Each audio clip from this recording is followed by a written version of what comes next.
What's the most powerful thing on Earth? It's not a man-made weapon, but nature itself. And when nature wants to show off its true power, it unleashes a storm. Around the world, these terrifying forces of nature go by different names. In the Atlantic, we call them hurricanes. In the northwestern Pacific, they're known as typhoons. And in the South Pacific and Indian Ocean, they're called cyclones. But no matter the name, their power is measured on the same scale, the Saffir-Simpson scale, ranking them from a Category 1 all the way up to a catastrophic Category 5. So, how weak can a powerful storm be? Well, meet Tropical Storm Marco. It was so small, its winds only reached 105 kilometers per hour. Not even strong enough to be officially called a Category 1 hurricane. But don't let the weakest label fool you. A true Category 1 storm, like Hurricane Nate in 2017, hit with winds of 145 kilometers per hour. It became the costliest natural disaster in Costa Rican history, causing immense damage and, tragically, 48 deaths. Moving up the scale, we have Category 2, with winds blowing between 154 and 177 kilometers per hour. Hurricane Arthur, back in 2014, was a classic example, a storm with enough power to cause serious trouble. But it's at Category 3 where things get truly terrifying. These are officially classified as major natural disasters. With winds whipping between 178 and 208 kilometers per hour, they can tear buildings apart in an instant. Take Hurricane Otto in 2016. It packed winds of 185 kilometers per hour and was roughly the size of the entire Netherlands. Imagine a storm that big, with that much destructive force, bearing down on you. Then comes Category 4, where the stories turn from disastrous to deadly. In 1900, a Category 4 beast known as the Great Galveston Storm slammed into the Texas coast, with winds screaming at 233 kilometers per hour. It remains one of the deadliest natural disasters in American history, claiming between 6,000 and 12,000 lives. More recently, Hurricane Harvey in 2017 hit Texas, racking up an astonishing $125 billion in damages. And who could forget Hurricane Katrina in 2005? While it reached Category 5 strength over water, it made landfall as a powerful Category 3, with wind speeds that had peaked at 282 kilometers per hour. It was the size of Poland and caused $125 billion in losses, leaving a devastating human toll of over 1,000 people. And that brings us to the top, Category 5, the absolute monsters of the storm world.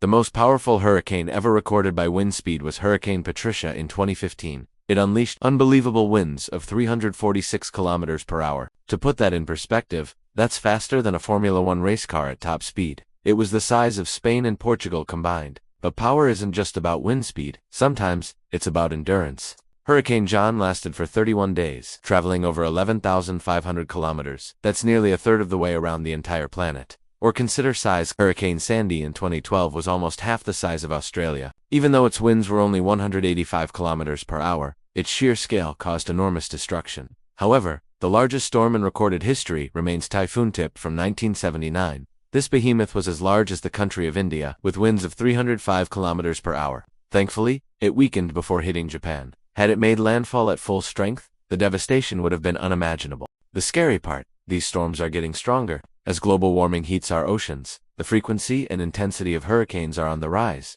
Scientists predict that by the year 2100, their strength could increase by 11%. It's possible we might even need to add a new classification, Category 6. Earth's weather is extreme. But what about other planets? Out there, things that seem impossible here are just another Tuesday. Imagine living on a planet like Kepler-16b. It orbits two suns, just like Tatooine from Star Wars. Every object, every person, would cast two distinct shadows. Or how about a planet that's all ocean? GJ1214b is a true water world. On Earth, water covers 70% of the surface, but makes up a tiny fraction of our planet's mass. On GJ1214b, water accounts for 10% of its mass, creating oceans that are 10 to 20 times deeper than our own Mariana Trench. Things get even weirder. On a planet called Coro 7b, it literally rains rocks. One side of the planet is a scorching 2,600 degrees Celsius, hot enough to melt rock into vapor. This rock vapor forms clouds, which then drift to the freezing cold side, where they solidify and rain down as solid pebbles. And then there's the beautiful but terrifying HD 189733b. It's a stunning deep blue planet, but you wouldn't want to visit on this world. It rains glass sideways at 2 kilometers per second. That's 7 times the speed of sound. Its winds are the fastest ever discovered, blowing at a mind-boggling 22,000 miles per hour. That's 29 times the speed of sound. To give you some context, the strongest tornado ever recorded on Earth had winds of just 484 kilometers per hour. A person caught in those winds on HD 189733b could circle our entire planet in just 1 hour and 8 minutes. Closer to home, in our own solar system, we have Saturn's moon, Titan. It's one of the most intriguing places we know of. Titan has a thick atmosphere, clouds, rain, rivers, and lakes, but it's not water. At an average temperature of -179 degrees Celsius, water on Titan is as hard as rock. The liquid flowing in its rivers and filling its lakes is methane. We've only mapped about 20% of Titan's surface, but that small area alone holds hundreds of times more natural gas and oil than all of Earth's known reserves. And because Titan's gravity is so low, a human wearing a pair of artificial wings could actually fly just by flapping their arms. From the cosmic to the microscopic, let's turn our attention back to Earth, to the very code of life itself. Recent research has raised a startling question: will men go extinct? The answer lies in our chromosomes. Humans have 23 pairs. 22 are identical in males and females.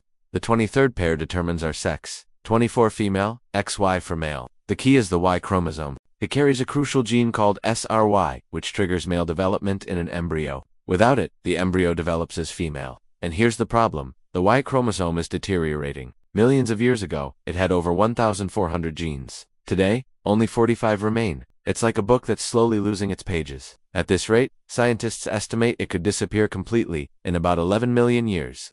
If that happens, males could no longer be born naturally. But before you panic, nature might already have a backup plan. A species of spiny rat in Japan has already lost its Y chromosome, and yet, males are still being born. Evolution found a workaround. A different gene on another chromosome took over the SRY gene's job. This discovery shows that life can find a way. Scientists have even proven this concept in lab experiments with mice, creating healthy males without a Y chromosome. So, even if our Y chromosome vanishes in the distant future, evolution might just have a surprise in store, ensuring that humanity goes on. It just goes to show, from the fury of a hurricane to the silent decay of a chromosome, our universe is full of incredible, powerful, and mysterious processes. Thank you so much for watching. If you enjoyed this journey through the extremes of science, don't forget to like, subscribe, and hit that notification bell so you don't miss our next adventure. See you next time.